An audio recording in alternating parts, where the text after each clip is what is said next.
Nanay, kumain naman po kayo, oh. Kanina niya pa po ako pinagbabalit dyan, eh. Baka mamaya, hindi na po kayo makakain yan. Kulang na lang po sabuan niyo ako, eh. Anak, pag nakikita ko na... Sige po, pag nakikita ko na busog ka, busog na rin ako.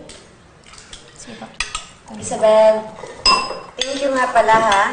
Ikaw na muna mag-immersion kay Catherine. Ako naman para kay Jonas. Ayos lang yun. Alam mo, Scarlett, masaya naman ako na pinagsisilbihan ko ang anak ko. Anak natin? Oo nga pala, anak natin. Isabel, kanina nga pala napag-usapan namin ni Jonas na itutuloy na namin yung kasal namin. Wow! Talaga po? Magkano ka ng daddy? Isabel, make sure na makakapunta ka, ha? Alam mo, iniisip ko nga na kunin kaya kitang maid of honor. Ha? Hindi naman na kailangan. Alam mo, baka nga hindi ako makapunta kasi alam mo naman yung schedule ko sa work, di ba? Napaka-busy. Okay na, nag-guess lang ako.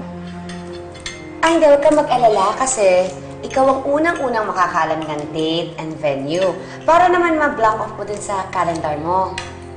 Kasi alam mo, pag di ka makakapunta, iisipin ko na di ka masaya para sa amin.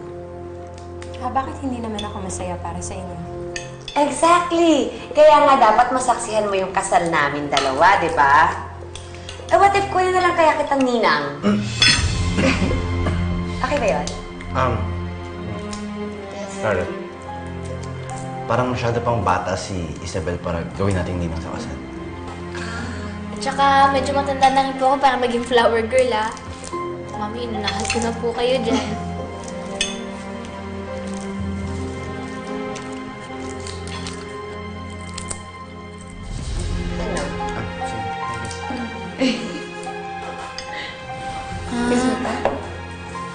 Nanay, napaubos na po talaga sa akin lahat to.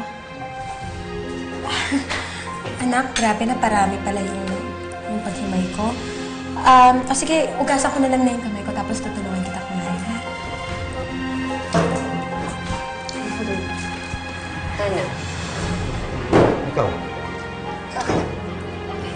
Daddy na ako. Future daddy.